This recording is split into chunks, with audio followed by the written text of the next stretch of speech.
Biz o'yinlashni qechiyotgan bu o'lim, shayton bizni unuttirishga tirishayotgan bu o'lim, mana bu shundaq bir muallim, mana bu shundaq bizlarga dars berguchi, mana bu shundaq bizlar uchun nihoyat yaxshi nasihat qilguvchi bir da'vatchi. Hatto ba'zida shundaq tushlarni ko'ramizki, kashki uyg'onsam deymiz. Hatto ba'zida shundaq tushlarni ko'ramizki, kashki meni biroz uyg'otib deymiz. Shayton bizni o'limdan qo'rqitishda, o'limni bir xil tutilish, ya'ni o'lgandan keyin jahannam bor, qabrda to'qmoq qaltaklar bor deb mushundaq vasvasa qilish orqali o'limdan qo'rqitadi, natijada oxiratni inkor qilishga undaydi. Hayatga qanchalik o'zimizni uraylik, bütün vaqtimizni beraylik, bütün xushorligimizni mush hayotdan izlaylik. Bizning ismimizni bildigan eng oxirgi odam ma hayotda o'lgandan keyin bizning ma hayot yashaganligimizni hech kim bilmaydi.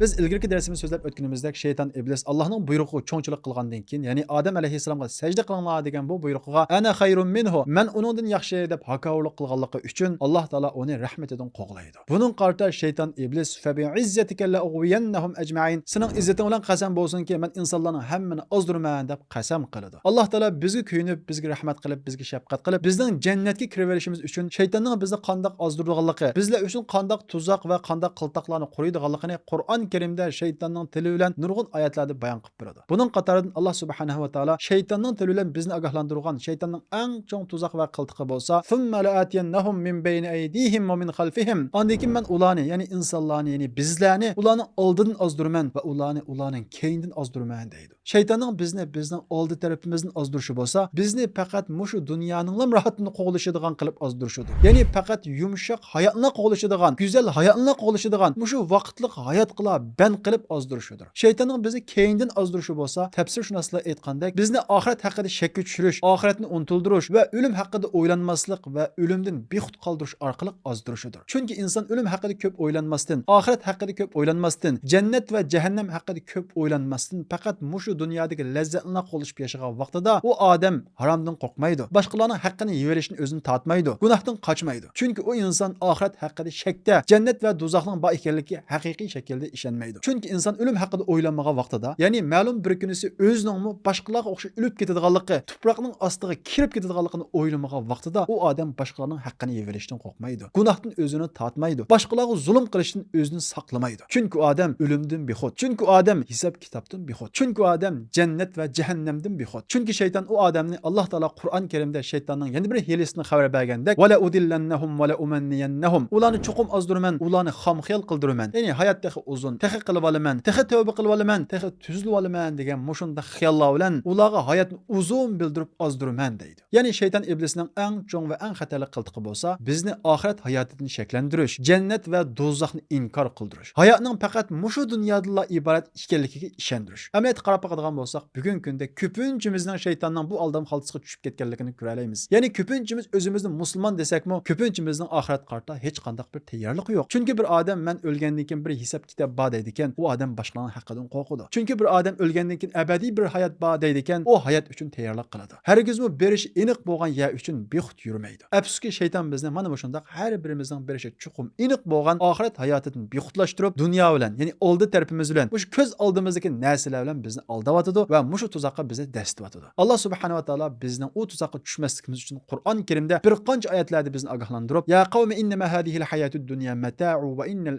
ahirete hiye darul qarar." Ey qavmim, ma hayatud dunya faqat vaqtlik manfaatlandigan yer. Ya'ni bu yerdan foydalanib jannatga kirib oldigan yer ve innal ahirete hiye darul qarar. Haqiqiy o'rinlashadigan, mangu yetkilmaydigan bizning haqiqiy yerimiz bo'lsa oxirat hayoti deydi. Yana bir oyatda Allah Taala bizning shaytonni oxiratni unutildirishdan iborat bu hiyla mekrga aldanmasligimiz uchun "Ya ayyuhan nasu inna va'dallahi haqqun fala taghurrannakumul hayatud dunya ve la yaghurrannakum billahil gharur." Allah'ın va'disi haqdır. Yani cennetten ibaret, do'zaxdan ibaret bu va'dalar haqdır. Sizlarni ma hayatud dunya aldab qo'ymasin. Ve la yaghurrannakum billahil gharur. Şeytan sizlarni Allah bilan aldamasin. Yani Allah apuchan, Allah o'zining bandasini azoplamaydi deb Allah bilan sizlarni aldishdan qattiq saqlaninglar deb şeytanning bu hiyla mekrdan bizni ogohlantiradi. Shundaqla şeytanning ochiq bir dushman ekanligi, uning aldanmasligimiz kerak ekanligi, şeytanning maqsadi bo'lsa bizlarni o'zi bilan birga cehennemge akirib ketish ekanligini xabar berib, "Inna shaytona lakum aduwwun fattaxizuhu aduwwa." Şeytan sizlar üçün bir düşmandır. Onu düşman tutinglar. Hergizmi onun aldınıp qalmanglar. Onun keyni kirmanglar. İnnema yad'u hizbahu liyakunu min ashabis sa'ir. Şeytan bolsa özünün təvəllikidəki adamlarni, özüge ergeşken, onun hile mikirge işengen kişilerini özüge oxşaş dozaq əhli buluşqa çağırdı deydi. Yani Allah Teala bu ayetler arkalık bu dünya hayatının mahiyetini bizge eslididir. Yani bu dünya hayatı meta, vaqtlık paylanıdığan cay. Yani bu yerden paylanıp cennetke kirvelinglar. Sizlarning haqiqiy mengülük qar tapadigan, mengülük yaşaydigan yeringlar bolsa, ahiret hayatıdır deydi. Demek şeytan bizni mana şundaq ölümden qorqituş, ölümni esleşten bizni yiroqlashtirish arkalık ahiret hayatını unutulduradi. Biz ahiret hayatını unutugan vaqtimizda özümüzning odimiyligini unutib qolamiz. Biz ahiret hayatını, hisob kitobni unutib qolgan vaqtimizda şeytanning askiriga aylanib ketamiz. Bu sebepten Peygamberimiz Muhammed aleyhisselam bizni daim ölümni esleşke buyuruyordu. Peygamberimiz Muhammed aleyhisselam bu vaqtda "Ekfiru zikra hadimul lezzat" lezzetlerini keskuchi. Yani bu vaqtlık hayattaki huzur halavetlerini keskuchi bu ölümni köp eslanlar deydi. Nima uchun Peygamberimiz Muhammed aleyhisselam ölümni köp eslanlar deydi? Del şeytanның qıltıqı desimeslikimiz üçün. Del şeytanның bizler üçün qurgan ahiretni unutulduruşdan ibaret bu tuzuqu düşmeslikimiz üçün ölümni köp eslanlar deydi. Çünkü biz ölümni köp eslagan vaqtimizda dünyada qılgan her bir işimizden birme bir hesap beradiganligini unutmaymiz da haqiqiy odamdek yaşaymiz. Şundaqla dünyada Allah üçün tatqan her bir japayimizdanki ecriga erişadiganligini bilimizda bu hayatlıkta sevrilen yaşaymiz. Şeytanның keyni kirib haram bolsun bul tapadigan, haram ishlar olsun qiladigan, boshqalarga kuchimiz yesala zulm qiladigan bundaq ishlarni qilmaymiz. Yani şeytanga o'xshamaymiz. Haqiqiy mü'mindek, haqiqiy insondek yaşaymiz. Bu sebepten şeytan bizni daim ölümni eslashdan qo'rqitadi. Peygamberimiz Muhammed aleyhisselam bolsa ölümni köp eslashga buyurdi. Çünkü biz yuqorida o'tganimizdek ölümni köp eslash ma saxta dunyoning, yani bizni aldab ketayotgan, biz bütün aklimizni, bütün zihnimizni, bütün pulimizni, bütün vaqtimizni berayotgan ma dunyoning chum perdesini, yani saxta chum perdesini elib tashlaydi. Shundaqla ölüm, ey inson, ma hayat vaqtliq bir hayat. Sen bu palaniga o'xshash hamon bir kuni bu yerdan ayrilsa, tapgan pullaring, sog'an uylaring, setib olgan mashinalaring hamma narsang ma dunyoda qoladi. Boshqa bir yerga ketsa, bu haqida o'ylan degan bir uchurni beradi. Shundaqla ölüm, yoshlarning beshiga kelish orqali, ey yoshligingga ishonma. Mana bu shundaq yoshlarni ketidi deb yoshlarga signal beradi. Va shundaqla bu ölüm padişah ve yuqur mansabdorlarning beshiga kelish orqali, ey inson, qanchalik mansabga erishsangmi, bu dunyo hayotidan chuqum ayrilsa, deyish orqali har bir insonning bu dunyoga bir mehmon, vazifa uchun avatilgan bir inson ekanligini xabar beradi. Va shundaqla bu ölüm kuchliklarni elib ketish orqali har bir zo'migar, har bir kuchning chuqum oxirlashadiganligiga ishorat qilish orqali mazlumlarga, mahkumlarga umid beradi. Va shundaqla bu ölüm dunyoda qanchalik mol dunyo topsaqmi, faqat bu dunyodan 1 metr raqtni elib ketadiganlikdan iborat bir signalni berish orqali bizni boshqalarning haqqini yeyishdan to'sadi. Va shundaqla bu ölüm hayotning vaqtliq ekanligi, atrofimizdagi har bir insonning biz uchun bir vaqtliq bir mehmon ekanligi, imtihon ekanligini bizga eslatib, ularga yaxshi muomala qilishga undaydi. Demak, aslida biz o'yinlashni qechayotgan bu ölüm, shayton bizni unutildirishga tirishayotgan bu ölüm, mana shundaq bir muallim, mana shundaq bizlarga dars berguchi, mana shundaq bizlar uchun nihoyat yaxshi nasihat qilguvchi bir da'vatchi. Shuning uchun Peygamberimiz Muhammed aleyhisselam kafa bil mauti va'iza. Nasihat qilishda ölüm yetarlik deydi. Yani haqiqiy aql egasi uchun o'yiladigan bo'lsa, tafakkur qiladigan bo'lsa, ölüm yetarlik va nasihat qilguvchi deydi. Amaliyotda ölüm haqida o'yinish bizni necha dars tinchigandan bekrak Allohga yaqinlashtiradi. Mana bu sababdan shayton bizni ölümdan qo'rqitadi. Ölümni bizga unutildiradi va shundaqla hayotdagi uzun deb ölüm haqida o'yinishdan bizni to'sadi. Bu sababdan Peygamberimiz Muhammed aleyhisselam bizlarning shaytonning bu qiltiqqa tushmasligimiz uchun "Akthiru zikra hadimul lezzat" lazzatlarni keskuchi bo'lgan bu ölümni ko'p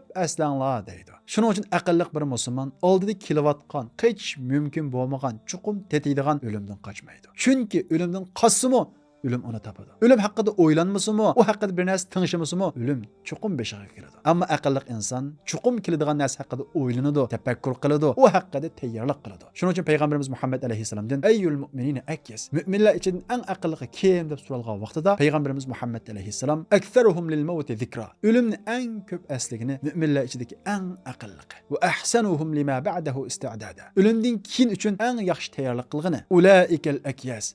Ana shular bo'lsa eng aqlli kishilar dedi. Ölümni yo'q qilish va yoki oylishdek his qildirish dal shaytonning vasvasidir. Shayton bizga ölümni yo'q qilishdek, butunlay oylishdek bu xil tuyg'uni kuchli selib etgandan keyin biz ölümdan qo'rqamiz. Amaliyotda Qur'onga va hadis qaraydigan bo'lsak, ölümning buningga butunlay o'xshamaydiganligi, amaliyotda ölümning bir tirilish, mangu yashaydigan bir hayotga o'tishdagi ish ekanligini ko'ra olamiz. Alloh taolo Qur'on Karimda "Fanzur ila athar rahmatillahi kayfa yuhyil arda ba'da mawtiha" ölüm haqida qo'rqayotgan, ölümni yo'q bilishdek o'ylayotgan, shaytonga aldanib ketgan insonlar, sizlar Allohning rahmatining ta'siriga qaramamsizlar. Ya'ni yomg'irdan iborat Allohning rahmatining ta'siriga bir qarab baqinglar. Alloh taolo quruq zaminga yomg'irni yog'diradi. U yerdan har xil yeshil o'simliklarni o'stiradi. Dal shunga o'xshash sizlar u tuproqning ostiga kirgandan keyin yo'q bo'lib ketmaysizlar. Xuddi urug'cha tuproqning ostiga kirgandan keyin yo'q bo'lib ketmagandek, sizlar ham yo'q bo'lib ketmaysizlar. Sizlar qaytadan tirilisizlar. Inna zalika lamuhul mauta. Alloh subhanahu va taolo dal ziroatlarni zaminning ostidan yomg'ir yog'dirish orqali tirildirganga o'xshash qiyomat kuni sizlarni ana shundoq tirildiradi deydi. Alloh taolo bu oyatlar orqali inson o'lim bilan butunlay yo'qolib ketadiganligi emas, dal aksicha u xuddi ziroatlarga o'xshash yana bir hayotda qaytadan tirildiganligidan xabar beradi. Shundaqla o'lim shayton bizga vasvasa qilgandek, u mangulik ayilish emas. Dal aksicha o'lim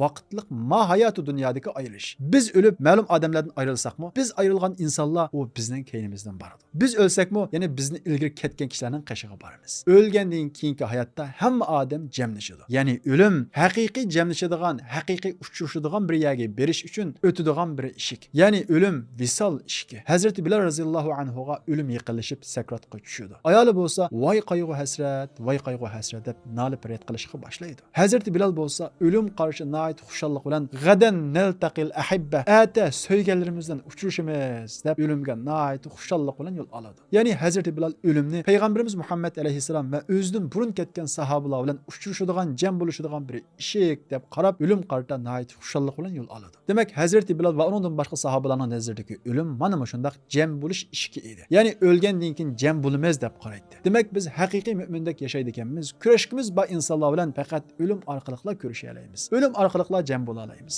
Unda bo'lgan ekan o'lim biz uchun qo'rqinchli ayilish bo'lmasdan, balki bizning uchrashishimiz ba insonlar bilan uchrashadigan, taqozolik bilan kutgan, biz kurashni orzu qilgan kishilar bilan uchrashadigan bir o'tkaldir. Undan boshqa shayton bizni o'limdan qo'rqitishda, o'limni bir xil tutilish, ya'ni o'lgandan keyin jahannam ba, qabrida to'qmoq qaltaklar ba deb mushundaq vasvasa qilish orqali o'limdan qo'rqitadi, natijada oxiratni inkor qilishga undaydi.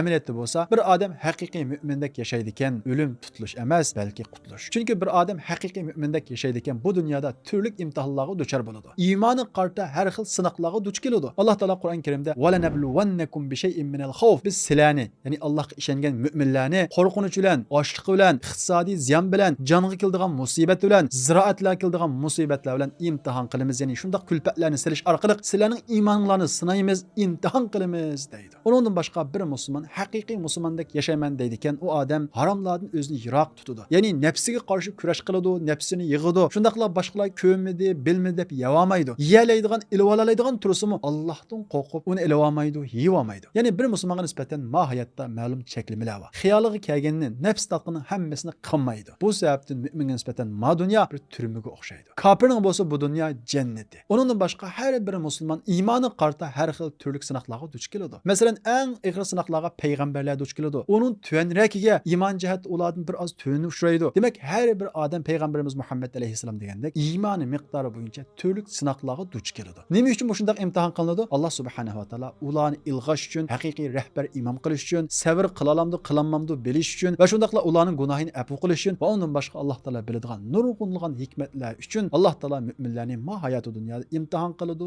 sinaydi. Demak, bir musulmonga nisbatan ma hayot sinoq dunyosi, imtihon dunyosi. Bir musulmonga iymoni qarta har xil sinoqlar va imtihonlar duch keladi. Mushu kulfatlar, mushu qiyinchiliklar, mushu sinoqlarning hammasi o'lim bilan oxirlashadi. Ya'ni mu'min haqiqiy mu'mindek yashab, ma hayoti dunyoda qanchalik xavfli tasimi, o'lim kelishi bilan uning imtihoni oxirlashib, Allohning rahmatiga erishadi-da, butunlay xavflilikdan qutuladi. Ya'ni o'lim bir musulmonga nisbatan u xavflilikdan qutulish. Bu sababdan payg'ambarimiz Muhammad alayhisalom al-abdul mu'min yastarihu min nasabid dunya va adaha ila rahmatillah. Haqiqiy mu'minda bo'lsa, o'lim orqali dunyoning qiyinchiliklari va aziyatlaridan qutulib, Allohning rahmatiga erishadi deydi. Demak, haqiqiy mu'mindek yashagan musulmonga nisbatan o'lim imtihonning oxirlashganligi, sinoqning tugaganligi, xavflilikdan qutulganligi. Bu sababdan payg'ambarimiz Muhammad alayhisalomga ajal yaqinlashgan vaqtida qizi Fatima voy dadika, xavfliq tatgan dadam deb har xil nolib faryodlarni qilgan vaqtida "Laysa ala abika karbun ba'dal yawm", endi bugundan boshlab dadangizga xavfliq yo'q degan. Ya'ni payg'ambarimiz Muhammad alayhisalomning hayoti qarab qolgan bo'lsa, payg'ambarimiz Muhammad alayhisalom bir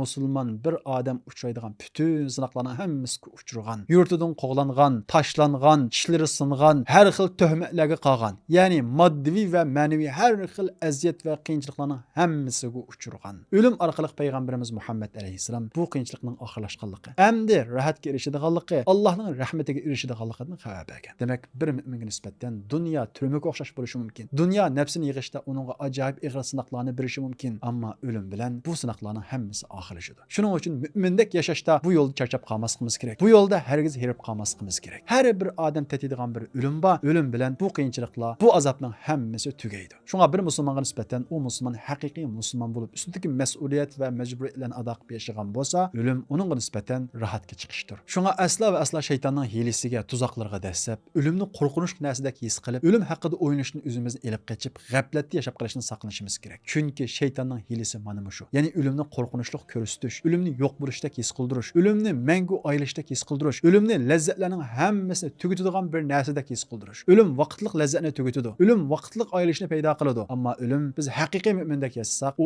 abadiy mangulik rohatga erishtiradi. Shuning uchun shaytonning vasvasasiga oldinib, hargizmi o'limni qo'rqinchli narsadek his qila olmaylik. O'lim bir nasihatchi. O'lim bizni yomonlikdan to'sadigan bir ogohlantiruvchi. O'lim bizni ma dunyoda haqiqiy insondek yashaydigan bir signal berguchi. Shuning uchun payg'ambarimiz Muhammad alayhisalom o'limni ko'p aslanglar deydi. Ammo shayton bo'lsa, bizni iymonda tarvetish uchun, bizga harom yegizish uchun, bizga gunohni qilg'izish uchun doim o'limni unutildiradi. O'limni aslashni qo'rqitadi. o'limni qo'rqinchli narsadek bizga his qildiradi. Shaytonning bizga o'limni aslashni qo'rqitish uchun ishlatadigan hiyla meklarining birisi bo'lsa, Qur'on Karimda Alloh taolo shaytonning tili bilan bayon qilgan shaytonning bir hilasi. U bo'lsa-mu bizga xomxiyol qildirish. O'limga texi ba, men texi yosh, hayot texi uzun deganga o'xshagan mushunda xomxiyollarga selish. Alloh taolo Qur'on Karimda shaytonning tili bilan va la udillannahum va la umanniyannahum. Shayton deydi, men o insonlarni ozdirma va ularni xomxiyol qildirma. Har xil hayot texi uzun, qiyomat texi ba deganga o'xshagan mushunda o'limdan bixtlashtiradigan xiyollarga salama. Natijada inson bo'lsa, o'limga hech qanday tayyorlik qilmaydi. Inson o'limga tayyorlik qilmagan vaqtida o'limdan qo'rqadi. Chunki u haqida panglashay desa, u haqida hech qanday bir tayyorlik yo'q. U oxirat hayoti uchun hech qanday bir ozuq to'plamagan. Bu sababdan o'zini aldab, mushu hayot bilan markazlashib, oxirat haqida o'ylashni o'zini elib qochadi. Oxirat haqida o'ylashni o'zini elib qochgan bo'lsa-mu, lekin ajal uni hamon bir kuni tutadi. Bir odam o'limni ko'p aslab, o'lim qarta tayyorlik bilan yashasa, shayton uni hayotining oxirigacha ozdirolmaydi. Chunki bilganimizdek shayton iblis bizni mushu dunyoga ko'z ochgandan tatib, tunji qatim bizni bir tutib yig'iltish bilan uning dushmanligi boshlansa, ta jon halqumi kelgan vaqtidami u dushmanligini to'xtatmaydi. Bo'libmi shaytonning eng ashaddiy dushmanligi bizning jinimiz halqum kelgan vaqtida eng avjiga chiqadi. Imom Ibn Jawziy bu haqda bir odam kasal bo'lib qolgan vaqtida va yoki sakratga tushib qolgan vaqtida shayton uni ozdirish uchun ajoyib tirishchiliklarni ko'rsatdi. Uning diniga va dunyosiga ziyon solish uchun tirishchilik ko'rsatdi. Uni tavba qilishni to'sadi. Uni Allohning taqdiriga isyon qilishga undaydi. Ya'ni oxirgi hayotini gunoh va yoki kufrlik ichida oxirlashtirish uchun shayton quldan keladigan yomonliklarning hammasini qiladi deydi. Imom Ahmad ibn Hanbalning o'g'li Abdullah dadasi Imom Ahmadning sakratlik holatini bayon qilib, dadam sakratga tushib qolgan vaqtda uning sakrati ig'irlashdi. Ana shu vaqtda dadam laysa ba'd la degan o'xshagan so'zlarni qildi. Sakratdan bir oz bo'shagan vaqtida men dadamdan "Nimishqa bundoq deysiz? Bu nima deganingiz?" deb so'radim. Dadam menga "Ey o'g'lim, shayton meni ozdirish uchun ajoyib tirikchiliklarni ko'rsatdi. Mening yo'limga ergashgin deb vasvasa qildi. Men yo'q deb ching turdim" dedi. deydi. Bundan boshqa shaytonning o'lim oldida inson bilan qattiq hapilashadiganligi haqida nurg'unlagan voqealiklar bor. Bu sababdan payg'ambarimiz Muhammad alayhisalom laqinuhum la ilaha illalloh. Sakratlik odamga la ilaha illalloh degan bu shahodat kalimasini ig'izga sappiringlar deydi. Chunki u vaqt shayton inson bilan qattiq hapilashayotgan bo'ladi. Va shundaqla payg'ambarimiz Muhammad alayhisalom bizga o'rgatgan duosida Allohga sig'inib panohlik tilagan ishi bo'lsa, a'udhu bika ayatahabbatani ash-shaytonu 'indal maut. Ey Alloh, o'lim vaqtida shaytonning menga chaplish o'lishidan sana sig'inib panohlik tilayman deb qilgan duosidir. Va shundaqla payg'ambarimiz Muhammad alayhisalom a'udhu bika min fitnatil mahya va mamat. Ey Alloh, sen bilan sening yordaming orqali hayotlik va o'limning fitnasidan, imtihonidan, shaytonning vasvasidan panohlik tilayman deb duo qiladi. Va shundaqla payg'ambarimiz Muhammad alayhisalomdan naql qilingan bir hadisda va inna shayton aqrabu ma yakuna min ibn adam 'inda zalikal masra. Jazman o'lim vaqtida shayton odamga eng yaqin bo'ladi deydi. Demak shayton bizni ozdirishni mana shunda hayot vaqtimizda dunyoga qiziqtirib, oxiratni unuttirib ozdirishga tirishgan bo'lsa, o'lim ajal yaqinlashgan vaqtidami bizni Allohga isyon qildirish, tövbədən to'sish va shundaqla o'zining yo'lga ergashtirish orqali mushundaq tirishchilikni ko'rsatadi. Lekin bir odam hayat vaqtida shaytonning vasvasiga ergashmay, oxiratni unutmay, uningga tayyorlik qilib yashagan bo'lsa, haqiqiy mu'mindek yashagan bo'lsa, Alloh subhanahu va taolo u odamni o'limning oldidami mustahkam qiladi. Alloh taolo bu haqda Qur'on Karimda yuthabbitullohu allazina amanu bil qawli thabiti fil hayati dunya va fil axirah. Alloh taolo o'ziga ishongan mu'minlarni, ya'ni haqiqiy mu'min bo'lib, shaytonning qiltig'iga dasimagan, tuzoqlarga dasimagan, oxiratni unutmagan, dunyo huzur halovatla qo'lab yashamagan mushundaq mu'minlarni hayoti dunyodami mustahkam qiladi. Ya'ni o'lim oldida shaytonning vasvasalarining oldida uniga yem qilmaydi. Va shundaqla va fil axirah, oxiratdami, qabrdami uni shahodat kalimasida iymonda mustahkam qiladi deydi. Shundaqla bu musulmonga, ya'ni haqiqiy mu'mindek oxirat hayotini unutmay yashagan mu'minga uning jonni elish uchun kelgan farishtami nihoyat chiroyli bir ko'rinishda keladi. Payg'ambarimiz Muhammad alayhisalom bu haqda innal abdal mu'mina idza kana fi inqita'in min ad-dunya va iqbalun min al-akhirah nazala ilayhi malaikatun min as-sama' bidul wujuh ka'anna wujuhuhum ash-shams. Bir mu'min banda dunyo bilan xo'shlashib oxiratga yuzlangan vaqtida osmondan uning jonni elish uchun chiroyi oppoq farishtalar keladi. Ka'anna wujuhuhum ash-shams. Ularning yuzi bo'lsa xuddi quyoshga o'xshash deydi. Ya'ni quyoshdek parlaq oppoq farishtalar keladi. Ibn Abi Dunya Ka'bdan naql qilib mundaq deydi. İbrahim aleyhisselam ölüm periştisiga sen mü'minning jinni og'in holatingdagi bir ko'rinishingni menga ko'rsatsan deydi.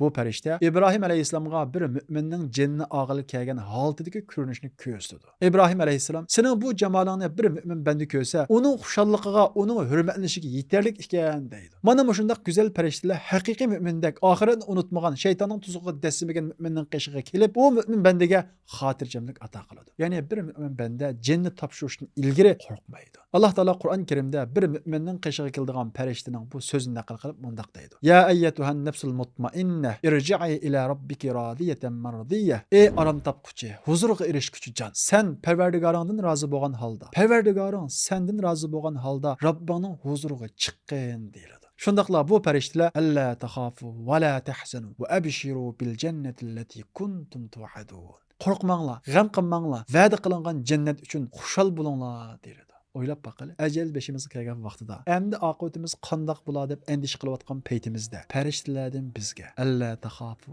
va la tahzanu va abshiru bil jannati allati kuntum tu'adun. Qo'rqmanglar, g'am qilmanglar. Sizlar umid qilgan, sizlar arzu qilgan jannatni bishorat elinglar deyilsa, inson uchun bundan cho'ng xushallik bo'lamdi. Bundaq bir yerda inson qo'rqamdi. Bundaq yerda bir inson g'am endishi qilamdi. Insonning hech qanday g'am endisi qolmaydi. Chunki bu shundaq bir petki, hech qanday bir odamningki ortiqchiligi, mansibi, dunyodagi kuchi, yuz obro'yi, ilmi hech narsa asqatmaydi. Faqat va faqat sap qalbi, ixlos bilan qilgan amallarilar asqatadi. Demak, haqiqiy mu'min mana shundaq mushu dunyodan ayrilishdan ilgarilar farishtalarning bishoratiga erishadi. Alloh taolo Qur'on Karimda bu haqda lahumul bushra fil hayati dunya va fil axirah. Ularga, ya'ni shaytonga aldanmaganlarga, shaytonga al bo'lmaganlarga, oxiratni unutmaganlarga hayoti dunyoda xush xabar beriladi. Jannatdan bishorat beriladi. Ya'ni jannat chiqishning oldida Allohning rahmati, Allohning fazli va jannat bilan bishorat beriladi. Va fil axirah va oxiratda ular uchun bishorat beriladi deydi. Bu vaqtdagi eng cho'ng bishorat, eng cho'ng xushallik bo'lsa, o'lim farishtalari elib kelgan Allohning salomi. Ibn Mas'ud radhiyallohu anhu naql qilib mundaq deydi. O'lim farishtalari bir bandaning jinnini elishni iroda qilgan vaqtida Alloh taolo u bandamga mendan salom yetkazinglar deydi. Bu farishtalar u bandaning qishig'iga borib, uning jinnini elishdan ilgari uningga Allohning omonligini, Allohning salomini yetkazadi. Demak, bir musulmon hayoti dunyoda qanchalik jafo tasun, qanchalik qiyinchilik tasun haqiqiy mu'mindek yashasa, o'lim uningga yaqinlashgan vaqtidan boshlabla mana shundaq mukofotini ko'rishga boshlaydi. Mana shundaq Allohdan, farishtalardan salom va bishoratlarni elishga boshlaydi. Va shundaqla uning jannini og'il kelgan farishtalar nihoyat go'zal shaklda keladi va shundaqla uning jannini nihoyat avaylab, nihoyat asrab oladi. Bilganimizdek, hayotdagi eng qattiq azob jonning tandan ajragan azobi. Payg'ambarimiz Muhammad alayhisalom hadisda o'lim azobining eng yengili bo'lsa, mi'atu darbatun bis-sayf, qilich bilan 100 qatim urg'onga barobar deydi. Chunki o'lim deganlik jonning tandan ayrilishi deganlik. Qo'limizga bir narsa kirib ketsa yoki pichoq kesib olsa qanchalik og'riydi? Endi 100 qilichdan urganda bir tasavvur qilib boqaylik. 100 qilichdan urganlik o'lim azobining eng yengil darajasi. Ammo haqiqiy mu'mindek yashagan musulmonning jannati bo'lsa, farishtalar Payg'ambarimiz Muhammad alayhisalom xabar bergandek, xuddi xamirdan qil sug'urgandek nihoyat avaylab asrab oladi. Ey pokjon, sen pok badanda yashading, madihilangan holda chiqqin. Sana Allohning xush xabari bo'lsin. Sana rahat farog'at va xushpuroqlar bilan bishorat bo'lsin. Robbing sana g'azablanmaydi, Robbingning rahmatiga chiqqin deb xitob qilinadi. Mu'minning jini bo'lsa, zimindagi eng xushpuroq ifodadan bekroq go'zal turoq bilan chiqadi. Abu Musa Ash'ari radhiyallohu anhu naql qilgan hadisda payg'ambarimiz Muhammad alayhissalom xuruj ruhil mu'min atyabu rihan minal misk, mu'minning ruhining chiqishi, jinning chiqishi bo'lsa ipardan xushroq holda chiqadi deydi. Bu go'zal yuzlik farishtalar mu'minning jinnini ilib bo'lgandan keyin o'zi bilan birga elib kelgan ipar va rayhon dastlari bo'lgan u kipellikka u mu'minning jinnini yo'gaydi. Va shundaqla farishtalar bu mu'minning jinnini osmonga elib chiqadi. Abu Hurayra radhiyallohu anhu naql qilgan hadisda payg'ambarimiz Muhammad alayhissalom innal mu'mina idha ihtudirat atathul malaika bi hariratin fiha miskun va dabair rayhan. Bir mu'minga ajal yaqinlashgan vaqtida farishtalar uning qishig'a uningda rayhon dastlari va ipar bo'lgan yipakdan kepelliklarni elib keladi. Uning jinni xuddi xamirning orasidan qilni sug'urgandek oladi. Shundaqla u kepellikka yo'gaydi. Farishtalar u jon dunyoda atilishni yaxshi ko'rgan eng go'zal ism bilan ataydi. Shundaqla bu jondan ajoyib bir xushpuroq chiqadiki, u xushpuroq osmonga yetadi. Farishtalar bu xushpuroqni purab ruhun tayyibah ja'at min qibalil ard, pak bir jon zamin tarafdan keldi deyishida osmonning eshigini ochadi. Farishta u mu'minning jinnini ko'tarib har bir qavatga chiqqan vaqtida shu qavatdagi farishtalar u mu'minning jiniga, ruhiga duo qilishadi. Farishta u mu'minning jinnini toki 7-qat osmongacha elib chiqadi. Alloh subhanahu va taolo u mu'min bandaning jiniga uktubuhu fi alliyin, bu bandamni alliyinga yozinglar deydi. Alliyunning nima ekanligini bilamsa, alliyun bo'lsa yaxshilarning amallari xotirlanadigan debdi. Ya'ni u mu'min banda dunyoda haqiqiy mu'mindek yashayman deb tirishchilik ko'rsatganligi uchun u bandaning amallari alliyunga yoziladi. Ondan keyin Alloh taolo va aiduhu ilal ard. Endi bu bandamni zaminga qaytaringlar. Fa inni minha xalaqtuhum va minha uiduhum va minha ukhrijuhum taratan ukhra. Men bu bandalarimni tuproqdan yaratdim. Endi u tuproq qaytarma va u tuproqdan qayta yana bir qatim tirildirma. Ondan keyin farishtalar bu mu'minning jinni, ruhini uning badaniga qaytaradi. Bu vaqtda mu'min banda ma hayotdan uzilgan bo'lsa-mu, lekin dunyodagi ishlardan xabardor bo'la oladi. Shundaqla osmonda ko'rgan ajoyib ishlarni ko'rgandan keyin bu insonning ma hayoti dunyoga qilchi qiziqish qolmaydi. Aslo bu dunyo qaytishni orzu qilmaydi. Va shundaqla qaddimuni, meni tezroq dafn qilinglar. Men mushu dunyoga ketay, meni aldirab ko'minglar, aldirab dafn qilinglar deb barzaq hayotiga oldiraydi. Çünkü o bendeni berzah hayatı köğenlere onu acayip kuşallıkla toldurdu. Bu sebepten bu mümin bende ma hayatı dünya qaytışını asla ve asla arzu qilmaydi. Kişiler bu mümin bendeni yuyup tarap namazını düşürüp kabresiga koydu. Bu mümin bende dünyada haqiqiy mümindek yaşayan boğaçqa kabirdeki sual so'roqlarga nait asallıqça cevap bereleydi. Şundaqla onun hayatı dünyada qilgan bütün yaxşılары onun etrafını qoruşab, onun qilgan bütün yamanlıqlarının hammasini to'sadi. Peygamberimiz Muhammed aleyhisselam xabar bergandek namaz onun beşide turib, onun baş tarafini qo'g'daydi. Onundan başqa bütün yaxşılıqları onun etrafını qoruşab, har qanday yamanlıqdan qo'g'daydi. Bu haqda nurg'ulgan hadislar bo'lib, Peygamberimiz Muhammed aleyhisselam naql qilgan bir hadisda yu'tar rajulu fi qabrihi fa iza utiya min qibl ra'sihi dafa'athu tilawatul Qur'an wa iza utiya min bayni yadayhi dafa'athu sadaqa. Bir odam qabriga qo'yiladi, uningga yamanlik bosh tarafidan kelishga urinsa, Qur'on tilovati uni to'sadi. Uning oldi tarafidan kelishga urinsa, sadiqasi uni to'sadi. Wa iza utiya min qibl rijlayhi dafa'ahu mashyuhu ila al-masajid. Agar uningga put tarafidan kelishga urinsa, qabrdagi bir yamanlik masjidga mangan mingishlari uni to'sadi deydi. Demek dünya hayatında qilgan bütün yaxşılıklarımız, o'qigan namozlarimiz, o'qigan tilovatlarimiz, masjidga mengib borganlarimiz, sadiqalarimiz, ro'zlarimiz, zakotlarimizning hammasi o'zimiz uchun. Qabrda bizni qo'g'dash uchun. Namoz yo'q odamni, sadiqasi yo'q odamni, tilovati yo'q odamni, masjidga bormagan odamni qabrida nima qo'g'daydi? Hammamizning qabrga kirdiganlik aniq. Ko'zimizni yumib 1 minut o'ylab boqayli. Qabrda tun qorong'ida o'zimiz yolg'iz qolamiz. U boshqa bir hayot, u barzaxiy hayot, u bir ma'naviy hayot. Bizning jismimiz u yerda jim turishi mumkin. Ammo biz ma'naviy hayotda ya azap içinde yaşayımız ya rahat içinde yaşayımız. Allah Teala kabirdeki hayatını tasavvur qilishimiz uchun ma hayatda shutun ibodat bir narsani qo'yib qo'ydi. Shuning sirrini hech kim ochalgan emas. Balkim kabirdeki hayatimiz ana shundoq bo'lishi mumkin. O'ylab boqadigan bo'lsak, ba'zi vaqtda tushimizda ajoyib azoblanib ketamiz. Ba'zida ota-onalarimizdan ko'rishib ajoyib xushal bo'lib ketamiz. Hatto ba'zida shundoq tushlarni ko'ramizki, kashki uyg'onmasam deymiz. Hatto ba'zida shundoq tushlarni ko'ramizki, kashki meni biroz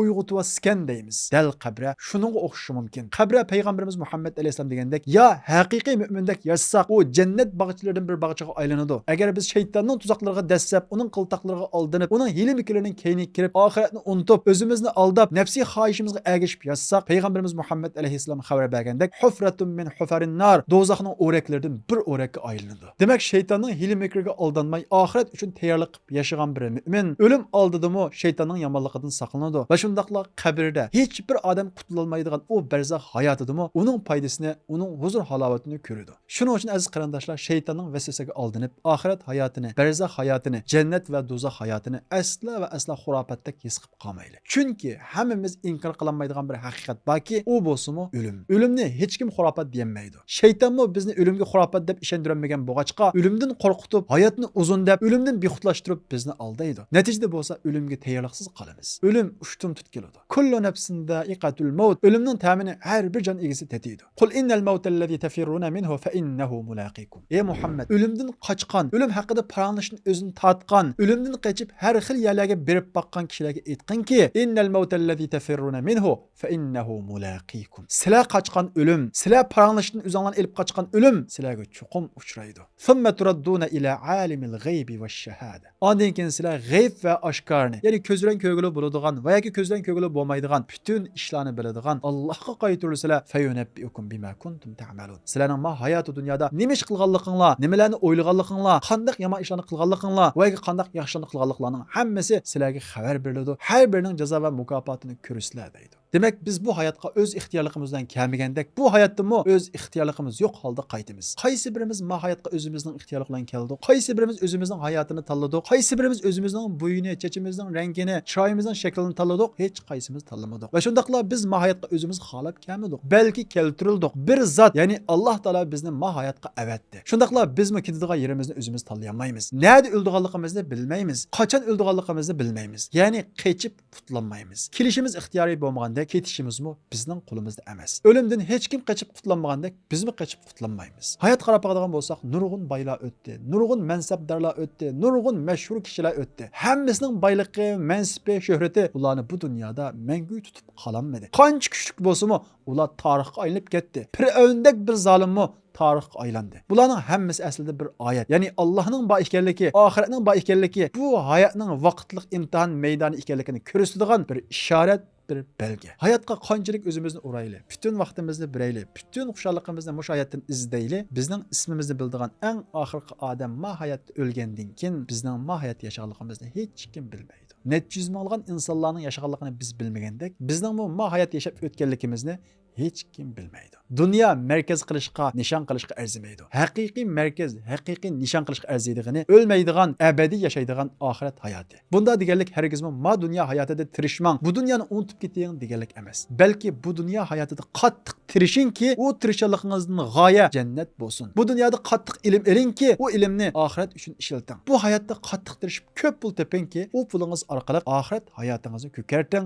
oxirat hayotingizni mo'llashtiring. Bütün pulingizni, bütün erishgan ilmingizni, bütün qobiliyatingizning hammasini oxiratga o'tmaydigan faqat mushu dunyodan tugutib etmang. Islom aslo va aslo tirishmaslikqa, bu dunyoni rad qilishga, bu dunyoni unutib ketishga targ'ib qilmaydi. Dal aksicha qattiq tirishishga, qattiq o'rganishga, ko'p ilm erishishga, ko'p pul tepishga buyuradi. Chunki Allohning zakotga buyurganligi ko'p pul tepishga buyurganligi. Ammo shu pul tepishdan, shu ilm erishishdan, shu kuchlanishdan bo'lgan maqsad dunyo emas, oxirat bo'lsin deydi. Chunki Alloh taolo dunyoni oxiratga erishish uchun badiki hargizmi dunyoga kaplashib qilish, dunyodan qilib qilish uchun bermadi. Shuning uchun har jihatda tirishayli, dunyoni vosita qilib, oxiratni nishon qilib tirishayli, o'ginayli, pul topayli, ilm tarqatayli. Natijada abadiy yashaydigan oxirat hayotimiz ko'kasin, uya mullasın. Çünkü biz bu hayatta Mevlana aytgandek yaşamayvatimiz, o'tib ketyapmiz. Bizning qarorgohimiz Alloh taolo degandek oxirat hayoti.